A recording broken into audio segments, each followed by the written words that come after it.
కావా? ప్రార్థన చేసేటువంటి వారికి అనారోగ్యాలు కలగవా? ప్రార్థన చేసేటువంటి వారికి బాధలు ఉండవా? ఉంటాయి. ఉంటాయి. కానీ ఏమన్నాడు దేవుడు? నీతిమంతునికి కలుగు అనేకములు. ఈ బోధ ఎక్కువైపోయిందని, రక్షణ సువార్త కాకుండా ఈ బోధ ఎక్కువైపోయింది ఈ దినాలలో. యేసు యొద్దకురా, పాపము క్షమించి. మీరు అనుకుంటున్నారు కదా, పొన్నామ నరకం నుండి కుమారుడు పుడితే పొన్నామ నరకం నుండి తప్పిస్తారని అనుకుంటున్నారు కదా. ఆ నరకం నుండి తప్పించేవాడు యేసుక్రీస్తు ప్రభు వారు ఒక్కడే. హల్లెలూయా. ఆయన నమ్ముకోండి, మీ పాపములు ఒప్పుకోండి, మీ జీవితాన్ని మార్చుకోండి, మీ పరిస్థితిని మార్చుకోండి, నీ కుటుంబాన్ని సరిదిద్దుకోండి. ఎవరు చెప్తున్నారండి? ఎవరూ చెప్పట్లా. మరి ముఖ్యంగా యేసుక్రీస్తు ప్రభు వారి వద్దకు వస్తే శ్రమలు రావని నేను అంటున్నా. వస్తే యేసుక్రీస్తు ప్రభు వారి దగ్గరకు వస్తే శోధనలు రావని నేను అంటున్నా. వస్తాయి. కానీ దేవుని వాక్యం ఏమని చెప్తుంది? 119వ కీర్తన 50వ వచనములో, నీ వాక్యమే నన్ను బ్రతికించెను, నా బాధలలో నెమ్మదినిచ్చెను. హల్లెలూయా. అయితే మనందరికి వస్తే, ప్రార్థన చేసేటువంటి వారికి బాధలు వస్తాయి. ప్రార్థన యేసుక్రీస్తు ప్రభువుని ఆరాధించేటువంటి వారికి కూడా బాధలు వస్తున్నాయి. ఏమంటారండి? వస్తున్నాయా, రావట్లేదా? మరి వచ్చినప్పుడు మరి ఇంకా వాళ్ళకి మనకి తేడా ఏంటి అన్నటువంటి వారు కూడా లేకపోలా. కానీ దేవుని వాక్యం సెలవిస్తుంది, ప్రతి బాధ నుండి ఆయనే మనలను రక్షించును, విడిపించును. అసలు దేవుని బిడ్డలైనటువంటి వారికి ఎందుకు ఆపదలు వస్తాయి? దేవుడు ఆపదలను ఎందుకు మన జీవితంలో అలౌ చేస్తాడు అని ఒకసారి ఆలోచన చేసినప్పుడు, ఇలా మరి చదవబడినటువంటి వాక్య భాగంలో మనం చూద్దాము. పరిశుద్ధ లేఖన భాగముల నుండి ఎందుకు దేవుడు నీతిమంతునికి ఆపదలు వస్తాయని చెప్తున్నాడు, ఎందుకు దేవుడు నీతిమంతునికి అనేక ఆపదలు వస్తాయి అంటున్నాడు అని అంటే, ఎందుకు వస్తాయి అని అంటే పిల్లారా, మొదటిది ప్రసంగి గ్రంథము పిల్లారా 3వ అధ్యాయము 10వ వచనం చదువుకుందాం. దేవుడు ఆయన బిడ్డలైనటువంటి వారికి ఎందుకు ఆపదలు ఎలవ చేస్తాడు? చదవండమ్మా. నరులు అభ్యాసము పొందవలనని దేవుడు వారికి పెట్టియున్న ఏంటంట? కష్టానుభావములు. ఇప్పుడే చెప్పుకున్నాం కదా, ఆపదలకు కొన్ని పర్యాయ పదాలు ఏంటి అనుకున్నాం. అంటే అంతే అర్థాన్ని ఇచ్చేది కాదు, కానీ సిమిలర్గా ఇప్పుడేముంది? ప్రసంగి గ్రంథకర్త జ్ఞాని అయినటువంటి సొలొమోను భక్తుడు చెప్తున్న మాటలో దేవుని బిడ్డలైనటువంటి వారికి, దేవునిని ఆరాధించేటువంటి వారికి, దేవునిని పూజించేటువంటి వారి జీవితాలలో దేవుడు ఎందుకు ఆపదలను ఎలా చేస్తాడు, కష్టాలను ఎందుకు ఏర్పాటు చేస్తాడు, శోధనలు ఎందుకు ఇస్తాడు అని ఆలోచన చేసినప్పుడు లేరా ఏముంది? ప్రసంగి గ్రంథంలో స్పష్టముగా నరులు అభ్యాసము చేయుటకు. అభ్యాసం అనగా అర్థం ఏమిటి? సాధనము, ప్రాక్టీస్. మరి ముఖ్యముగా నేర్చుకొనుటకు. అభ్యాసం అంటే ఏంటి? సాధనము, ఇంగ్లీష్లో ప్రాక్టీస్. మరి ముఖ్యంగా నేర్చుకోవడానికి. ఇంతకు మనం ఏం నేర్చుకోవాలి? ఏమి నేర్చుకోవడానికి దేవుడు మనకు శ్రమలు ఇస్తున్నాడు? యేసుక్రీస్తు ప్రభువారు ఒక సందర్భంలో అంటాడు కదా, రోగికే కదా డాక్టర్ అవసరము, ఆరోగ్యంగా ఉన్నవాడికి అవసరం లేదు కదా. ఇప్పుడు మనందరూ ఎవరము? పాప రోగముతో ఉన్నటువంటి వారము. ఈ పాప రోగం తీసివేయాలంటే ఎవరి వల్ల అయింది? యేసుక్రీస్తు ప్రభువారి వలనే. హల్లెలూయా. లేరా, ఇప్పుడు మనం ఏం నేర్చుకోవడానికి దేవుడు ఈ శ్రమలు మన జీవితంలో కలగజేస్తున్నాడంటే, మనం నేర్చుకున్నాం. ఏమి నేర్చుకోవాలి? పరిశుద్ధత కలిగి ఎలా జీవించాలో నేర్చుకోవాలి. వాక్యానుసారంగా ఎలా జీవించాలో మనం నేర్చుకోవాలి, అభ్యాసం చేయాలి. మరి ముఖ్యంగా ప్రభువా ప్రభు అని పిలిచి ప్రతివాడును పరలోక రాజ్యం చేరడు కానీ తండ్రి చిత్త ప్రకారమే చేయువాడే పరలోక రాజ్యం చేరుతానని వాక్యం సెలవిస్తుంది కదా.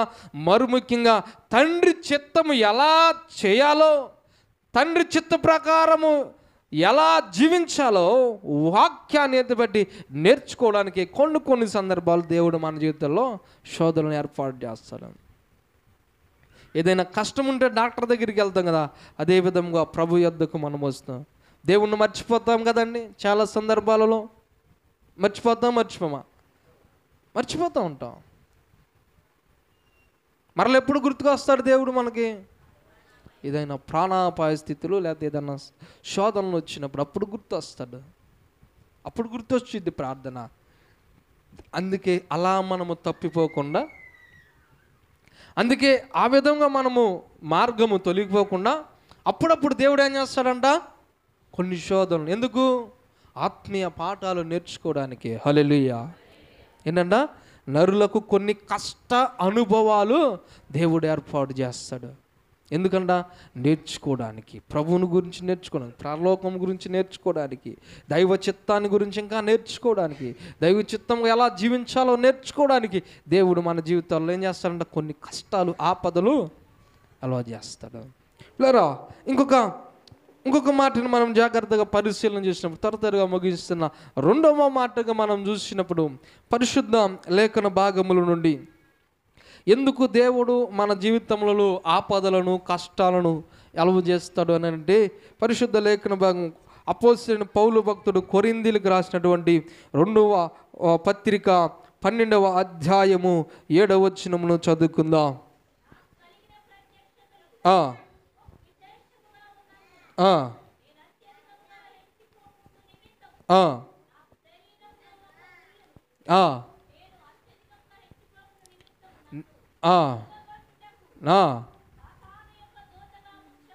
హల్లెలూయా. చదువు అమ్మ ఇంకో మాట. తొలగిపోవలనని దాని విషయమై చాలండి. ఇక్కడ భక్తుడు పౌలు గారు కొరింథీ సంఘానికి రాస్తున్నాడు, తన అనుభవాలు చెప్తున్నాడు.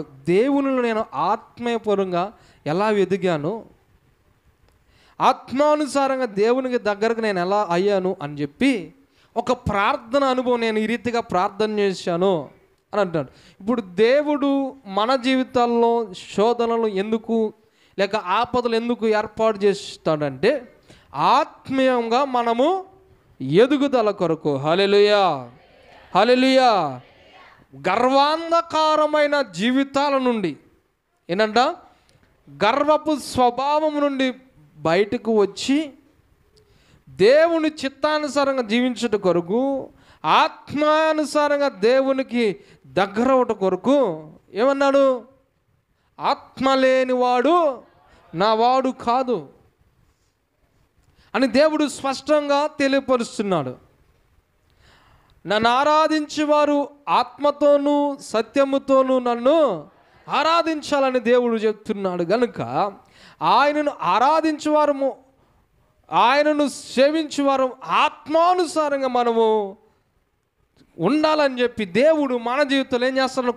కొన్ని శ్రమలు ఏర్పాటు చేస్తున్నాడు. అక్కడ అంటున్నాడు కదా పౌలు భక్తుడు, అయ్యా నేను ఒకవేళ గర్వముతో ఉన్నానేమో కనుక నాలో ఏం పెట్టమంటున్నాడు? ఒక ముళ్ళును పెట్టయ్యా. పౌలు భక్తుడు అడుగుతున్నాడండి, ఎందుకు ముళ్ళు పెట్టమంటున్నాడు? గర్వము కలిగి నాశనమునకు ముందు ఏం నడుస్తుందంట? గర్వం నడిచింది. కనుక గర్వపు స్వభావం నాలో నుండి తీసివేయి. అయ్యా నాలో ముళ్ళు పెట్టు ప్రభువా, నన్ను జాగ్రత్తగా ముళ్ళు పెట్టు అని సరిచేయమంటున్నాడు, సరిదిద్దమంటున్నాడు. దేని కొరకు? చూడండి, పరిశుద్ధ ఎఫెసీయులకు రాసిన పత్రిక 6 అధ్యాయం 18 వచనం త్వరగా చూసుకొని ముగించుకొని, దేవుడు ఆత్మ వలన ప్రతి సమయమునందును ప్రతి విధమైన ప్రార్థనలను విజ్ఞాపనములు చేయుచు ఆ విషయమై సమస్త పరిశుద్ధుల నిమిత్తమును విజ్ఞాపన చేయుచు మెలకుగా ఉండుడి. హల్లెలూయా, హల్లెలూయా, హల్లెలూయా. ఎందుకు పౌలు భక్తుడు కొరింథీ సంఘానికి జ్ఞాపకం చేస్తూ నాలో ముళ్ళు పెట్టమన్నాడంటే పిల్లారా, ఆత్మానుసారంగా ఎప్పటికప్పటికి ఎలా ఉండాలంట? మనము మెలుగుగా ఉండి ప్రార్థన చేయాలి. ఎవరి కొరకు? పరిశుద్ధులందరి కొరకు ప్రార్థన చేయాలి. ఆత్మలో ఇప్పుడు మనం ఏం చేయబడాలంట? వర్ధిల్లబడాలి. ఎందుకు దేవుడు నీతిమంతునికి ఆపదలు కలగజేస్తాడంటే పిల్లరా, మొదటగా దేనికి కలగజేస్తాడంట? నేర్చుకోవడానికి కలగజేస్తాడు. రెండవది ఆత్మానుసారముగా వర్ధిల్లింపజేయడానికి. ఏమి విత్తుతావో అదే. ఒకవేళ శరీరానుసారమైన స్వభావములు, శరీరానుసారమైన ఆలోచనలు కలిగి శరీరానుసారమైన పంటే మనము కోస్తాం. దేవుని బిడ్డలుగా పిలువబడుతూ దేవుని బిడ్డలుగా ఉంటూ ఆత్మానుసారంగా జీవిస్తే ఆత్మానుసారమైన పంటను మనం కోస్తాం. ఇప్పుడు ప్రభు చిత్తం ఏంటంట? దేవుడు కొన్ని శ్రమలు మనకు ఎందుకు ఇస్తాడు? ఆత్మానుభవం కలిగినటువంటి జ్ఞానాన్ని కలిగి ఉండాలని, ఆత్మలో మనం ఎదగాలని.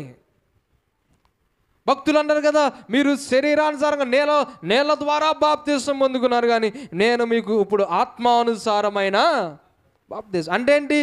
ఆత్మను అనుభవించాలి, ఆత్మను, పరిశుద్ధాత్మను పొందుకోవాలి ప్రతి ఒక్కరము కూడా. అదే దేవుని యొక్క చిత్తం. కనుక కొన్నిసార్లు మన జీవితాల్లో దేవుడు ఏం చేస్తా? శ్రమలు ఏర్పాటు చేస్తాడంట. అప్పుడే కదా ప్రభు యొద్దకు వచ్చి ప్రార్థన చేయగలం. అప్పుడే కదా ఎవరున్నా లేకపోయినా వచ్చి ప్రభు సన్నిధిలో ఏం చేస్తాం? మొరపెడతా ఉంటాం కదా. అవునా కదండి? సంతోషంగా ఉన్నప్పుడు దేవుడు గుర్తుకు రానే రాడు. ఏదో అయ్యా నీ కార్యం చేసావు, నీకు వందనాలు అయ్యా అంటాం, కానీ దేవుని గుర్తుంచుకుంటామా? అదే శ్రమ వచ్చిందనుకో ఏం చేస్తాం? మోకాళ్ళుని ప్రార్థన చేస్తాం. మరి ఆ అనుభవం మీలో ఎంతమందికి నాకైతే తెలియదు, కానీ ఏదన్నా శ్రమ వచ్చినప్పుడు, శోధన వచ్చినప్పుడు ఏం చేస్తాం? పట్టు విడవగా కన్నీరు విడిచి ప్రార్థన చేస్తాం. అప్పుడేమవుతుంది? అక్కడ ఆత్మ నడిపింపు మనకి అధికమవుతుంది. ఆత్మలో మనం ఏమవుతున్నాం? ఎదుగుతున్నాం పిల్లరా. రెండోది ఏంటంట? ఆత్మీయ అభివృద్ధి కొరకు దేవుడు మన జీవితంలో కొన్ని శ్రమలు ఏర్పాటు చేస్తాడు. మత్తయి సువార్తలో ఒక మంచి మాట ఉంటుందండి, తీయద్దులు. ఆ మాట ఏంటంటే, ఆత్మను చంపి నీ దేహాన్ని చంపే దేవునికే మీరు భయపడవాలి, కానీ ఆత్మను కాక దేహాన్ని చంపే మనుషులకు మీరు భయపడొద్దు. కనుక ఎవరికి భయపడాలి మనము? దేవునికి. చూడండి అక్కడ ఇంకో మాట ఈ ఆత్మను గురించి జ్ఞాపకం ముగిస్తాను. ఎందుకు దేవుడు మన జీవితాల్లో ఈ శ్రమలు, శోధనలు ఏర్పాటు చేస్తున్నాడంటే, గలతీయులకు రాసిన పత్రిక 6 అధ్యాయం 8 వచనము. అపోస్తలుడైన పౌలు భక్తుడు గలతీయులకు రాసిన పత్రిక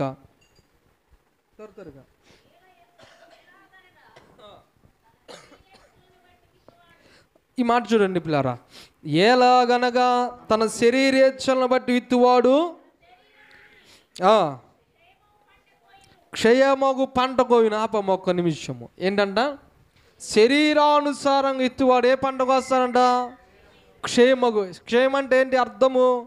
నశించిపోయేది, కనబడనిది, నాశనమై పోయేది.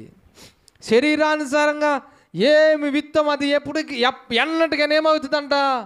నాశనమైపోద్ది. అది మనకి బాధ కలిగిస్తుంది. కింద వచ్చిన చదువమ్మా. దేవుని చిత్తం ఇది పిల్లారా. దేవుని చిత్తం మానవ పట్ల ఏంటో తెలుసా? ఆత్మను బట్టి విత్తువాడు ఆత్మ నుండి నిత్య జీవమును పంట కోయును. హల్లెలూయా, హల్లెలూయా, హల్లెలూయా. నశించిన దానిని వెదకి వెదకి రక్షించుట కొరకే మనుష్య కుమారుడు ఈ లోకానికి వచ్చాడా. అర్థమవుతుందండి. రెండవదిగా దేవుడు మానవులైన మన పట్ల ఎందుకు కొన్ని శ్రమలు, మరి ముఖ్యంగా దేవునికి ప్రార్థన చేసేటువంటి వారికి, దేవునిని ఆరాధించడం వారికి ఎందుకు శ్రమలు ఏర్పాటు చేస్తాడంటే నిత్య జీవమును అనుభవించడానికి. మరి నిత్య జీవము అనుభవించాలంటే ఏం కలగాలి? ఆత్మ అనుసారమైన మనసుతో పాటు ఇంకొకటి మనకు అవసరము.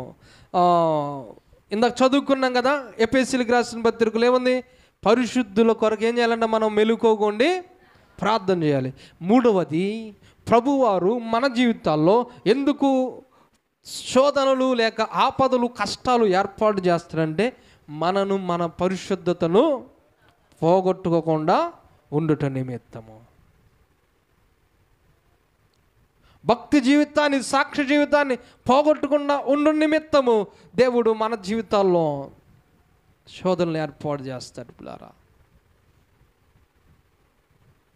చాలా మరి సమయం లేదు కనుక త్వరగా ముగిస్తున్నాను. యేసేపు జీవితంలో దేవుడు గొప్ప కార్యములు చేశాడు. సమయం వచ్చే వరకు కూడా వాక్యం ఉంటుంది, యేసేపుకు సమయం వచ్చే వరకు కూడా దేవుడు ఏం చేస్తున్నాడు?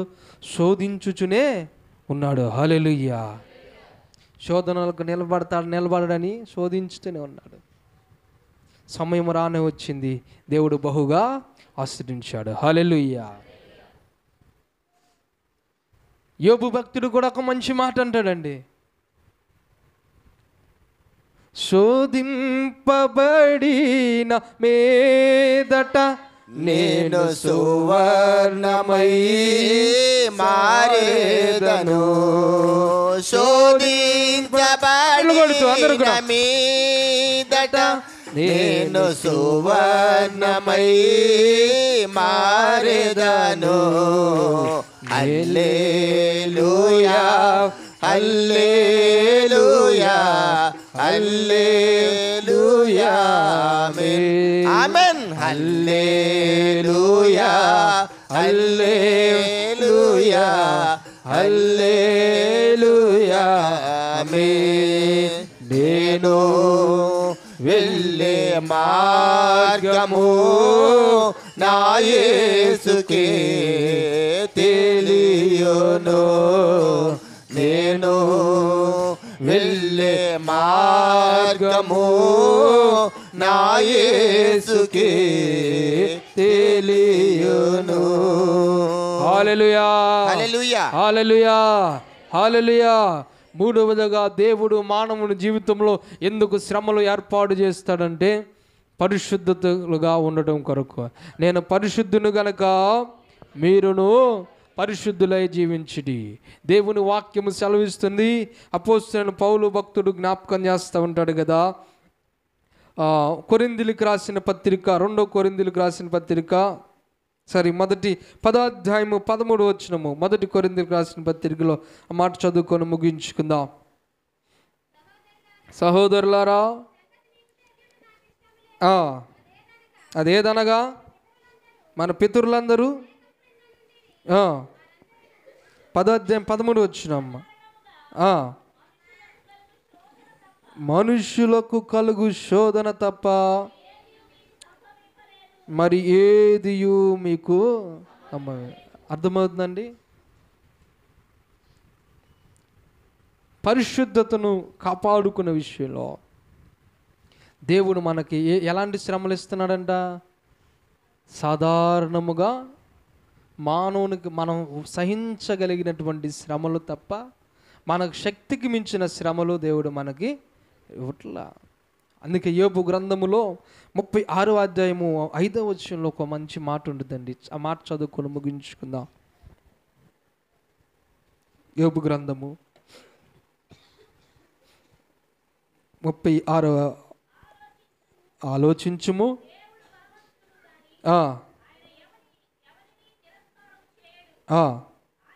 ఆయన బహుబలమైనది, భక్తిహీనుల ప్రాణమును ఆయన కాపాడడు, ఆయన దీనులకు. హల్లెలూయా, హల్లెలూయా, హల్లెలూయా. పిల్లరా, దేవుడు ఎందుకు మన జీవితములలో, మరి ముఖ్యంగా దేవుని బిడ్డలైన మన జీవితాల్లో ఆపదలు ఎందుకు కలగజేస్తాడంటే, మొదటిది ఏంటంట, నేర్చుకోవడానికి, దేవుని గురించి మనము అభ్యాసం చేయడానికి. రెండవది ఆత్మానుసారంగా బలపడడానికి. మూడవది పరిశుద్ధతను కాపాడుకోవడానికి. ఎందుకు? భక్తిహీనులకి ఏం ఫలం వస్తుందంట? చదవమ్మా మాట, భక్తిహీనులు అనే మాటను. భక్తిహీనులను ఆయన కాపాడడు, దీనులకు న్యాయము జరిగించును. హల్లెలూయా. ఆలోచన చేయండి పిల్లారా, దీనులకు ఏమి ఇస్తాడంట? న్యాయం ఇస్తాడంట. పరిశుద్ధత కలిగినటువంటి వారు ఎలా ఉంటారు? దీనత్వము కలిగి ఉంటారు. నేను పరిశుద్ధుని గనుక మీరును పరిశుద్ధులైనటువంటి వారిని ఎక్కడికి తీసుకెళ్తాడంట? పరలోకానికి తీసుకెళ్తాడు. హల్లెలూయా. మూడవదిగా దేవుడు మానవ జీవితంలో ఎందుకు ఏర్పాటు చేస్తాడన్న శ్రమలు? పరిశుద్ధతను కాపాడుకోవడం. ఆఖరిగా మరలా ఈ మాట చదువుకొని ముగించుకుందాం. 1 కొరింథీయుల పత్రిక 10:13 చదువుకొని ముగించుకుందాం. ఇప్పుడు సమయం లేదు కనుక మరి త్వరగా ముగించడం జరిగినది. ఏదేమైనా దేవుని చిత్తము అందరికీ అర్థమైందని. సాధారణముగా మనుషులకు కలగబోవు శోధనలు తప్ప మరి ఏదియు మనకి సంభవింపలేదు. హల్లెలూయా, హల్లెలూయా, హల్లెలూయా. ఇంకో చోట ఉంటుంది కదా, మనము శక్తికి మించిన శోధనలు దేవుడు ఎప్పుడు కూడా మన జీవితాలలో ఏర్పాటు చేయడంట. మనము ఇంకొక ఆ కింద వచ్చిన ఉంది ఈ 10వ అధ్యాయం 11 వచ్చిన ఆఖరిలో మంచి మాట ఉంది. ఆ మాట కూడా చదవండి అమ్మా. అంతేకాదు, హల్లెలూయా, హల్లెలూయా, హల్లెలూయా. శోధన ఒక్కటే కాదు కానీ ఏం చేస్తానంట దేవుడు? తప్పించుకునే మార్గాన్ని కూడా ఆయనే కలగజేస్తాడు. హల్లెలూయా. కనుక శోధన వచ్చినప్పుడు కృంగిపోక, మరి ఇందాక సహోదరి చెప్తుంది, చనిపోవాలన్నటువంటి తలంపులు నాకు వచ్చేసి, అలాంటి ఆలోచనలు ఎప్పుడు కూడా చేయక ఏమని చేయాలి? ప్రభు సన్నిధిలో ప్రార్థన చేయాలి. యెహోవా ఇచ్చెను, యెహోవా తీసుకొనును, యెహోవా నామమునకు మహిమ కలుగునుగా. కానీ యోబు భక్తుడు ఏ రీతిగా అయితే ప్రార్థన చేశాడో, యోబు భక్తుడి కంటే ఎక్కువ శ్రమలు మనకు రాలేదు కదా. యోబు భక్తుడి కంటే శోధనలు మనకు రాలేదు కదా. ఇంకా దేవుడు మాట్లాడుతున్నాడు, మీరు మీ ఓపిక చొప్పునే, మీ జ్ఞానము చొప్పునే, మీ బలము చొప్పునే నేను మీకు ఆపదలు కలగజేస్తా, అయినప్పటికీ వాటి నుండి ఎలా తప్పించుకోవాలో నేనే నీకు జ్ఞానాన్ని ఇస్తాను. ఎప్పుడు ఇస్తాడు? ఎప్పుడు ఇస్తాడు చెప్పండి? అట్టి విధమైన జ్ఞానం ఎప్పుడు ఇస్తాడు? మరలా కీర్తన గ్రంథం 1వ అధ్యాయంలో ఏముంది? తీయొద్దులే, గుర్తుంది కదా అందరికీ. ఏముంది? దీవారాత్రములు ధ్యానించువాడు. ఏం ధ్యానించాలి? వాక్యాన్ని ధ్యానించువాడు ధన్యుడు, ప్రార్థనలో గడుపువాడు ధన్యుడు. అప్పుడే ప్రార్థన చేసినప్పుడు ప్రతి సమస్యకు దేవుడే పరిష్కారము చూపిస్తాడు. హల్లెలూయా. కనుక శోధనలు వచ్చినాయని, వేదనలు వచ్చినాయని కృంగిపోక ఏం చేయాలంటే దేవుని మీద ఆధారపడగల జీవితం మనము నేర్చుకోవాలి. ఎట్టి విధమైన శోధనైనా ప్రార్థనలు కానటువంటి అపజయం అనేది ఏది కూడా లేదు. హల్లెలూయా. ప్రార్థన ద్వారా ఎంత పెద్ద సమస్యకైనా పరిష్కారం మనం కనుగొచ్చు. అయితే వాక్యం సెలవిస్తున్నది, నీతిమంతుల విజ్ఞాపన ఆలకింపక మానడు. నీతి కలిగి మనం ప్రార్థన చేయాలి, నమ్మకమైన మొరమనం చేయాలి. ఎంత పెద్ద సమస్య మన ఎదురున్నా కానీ దేవుడు తొలగించేస్తాడు. హల్లెలూయా. మీ సమస్య వరకు అయ్యగారే ప్రార్థన చేయవసరంలా, సంఘమే ప్రార్థన చేయవసరంలా, ఏకాంతం కూడా ప్రార్థన చేయండి, దేవుడు గొప్ప కార్యం చేస్తాడు. తర్వాత సంఘము, సేవకులు ప్రార్థనా శక్తి అందరికి ఇచ్చాడు కదా దేవుడు. ఏమంటాడు? మెలుకోకుండి ఒక్కరిని ప్రార్థన చేయమన్నాడా? అందరు చేయాలి కదా. లరా ప్రార్థన చేసినప్పుడు దేవుడు ఏం చేస్తాడు? ఆయన నడిపింపును మనకి ఇస్తాడు. ఎంత పెద్ద సమస్య అయినా ప్రార్థన ద్వారా పరిష్కారం పొందుకుంటాం. హల్లెలూయా. స్తుతి మన పరిస్థితిని మార్చును, ప్రార్థన మన స్థితిని మార్చును. కనుక శోధన నుంచి కుంగిపోక ఏం చేయాలంట? ఆయన మీద ఆధారపడి జీవించుతాం.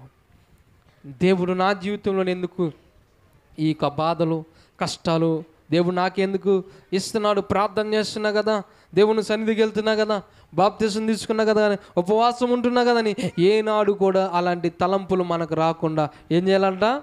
ప్రార్థన చేయాలి. అయ్యా ఈ శ్రమ నాకు ఎందుకు ఇచ్చావో, మరి ఈ శ్రమ ద్వారా నేనేం నేర్చుకోవాలో నాకు నేర్పించయ్యా. ఈ శ్రమ ద్వారా అయ్యా నేను ఆత్మీయలో వెనకబడి ఉన్నానేమో, నా ఆత్మానుసలో ఆత్మీయ జీవితం ఎదుగుదే కృప నాకు దయచే ప్రభువా. పరిశుద్ధత కాపాడుకొని విషయంలో నేను వెనకడుగు వేసానేమో, పరిశుద్ధతను కాపాడుకొని ముందుకు వెళ్ళే కృపను దయచే ప్రభు అని ఏం చేయాలంట? ప్రార్థన చేయాలి. ఆయన చిత్తము కొరకు ఎదురు చూస్తూ, ఆయన రాకడ కొరకు ఎదురు చూస్తూ మనల్ని మనము సిద్ధపాటు చేసుకునే బిడ్డలాగా ఉండాలని ఇక ఉదయకాల్సిన విజ్ఞాపకం చేస్తూ ఈ నా మాటలు ముగిస్తున్న అందరికీ వందనాలండి. ప్రార్థన చేసుకుందాం. పిల్లారా, మరి దేవుని మహాకృపను బట్టి మరి సహోదరుడు లక్ష్మికి నిన్నటి దినాన కుమారుడు పుట్టాడు. మరి దేవుని కృప, మరి మనందరి ప్రార్థన బట్టి మరి కుమారుడు తల్లి బిడ్డ క్షేమముగా ఉండులాగన ప్రార్థన చేయవలసిందిగా కోరుచున్నాం. అదేవిధముగా మరి ప్రత్యేకంగా అమ్మగారి కుటుంబము కొరకు మరి ఇంకా నిన్నటి దినాన్ని కూడా తగ్గిపోయిన నీరు మరలా మోకాళ్ళ వరకు వచ్చినాయి. ఒక అమ్మగారు ఒక వీడియో చూసినప్పుడు కళ్ళంటే ఒక్కసారి నీళ్ళు వచ్చినాయి, ఎందుకో తెలియని బాధ. ఏదేమైనప్పటికీ దేవుని కృప, మరి 4-5 దినాలు చీకట్లో గడిచినప్పటికీ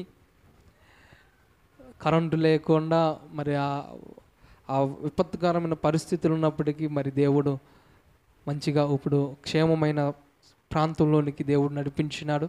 మరి అమ్మగారికి సమాధానం కలుగులాగిన, అంటే టెన్షన్ ఏమి లేకుండా మంచి గుండెలాగిన, మరి సుఖమైన ప్రసవేదన దేవుడిచ్చేలాగిన మరి అమ్మగారి కొరకు, వారి కుటుంబం కొరకు కూడా ప్రార్థన చేసి ఇప్పుడు కూడా మరి వారి ఇంటి దగ్గరికి వెళ్ళడానికి అవకాశము లేదు. తగ్గినట్టే తగ్గిని పాపం కొంతమంది ఇల్లు కూడా కడుక్కున్నారంట. కడుక్కున్న తర్వాత మళ్ళీ కూడా మోకాళ్ళ లోతును నీళ్ళు వచ్చేసినాయి. మరి వారి కుటుంబంలో కూడా అక్కడ ఆ అమ్మగారి కుటుంబం కాదు కానీ ఆ ప్రాంతంలో ప్రజలందరి కొరకు సింగనగర్ వైఎస్ఆర్ కాలనీ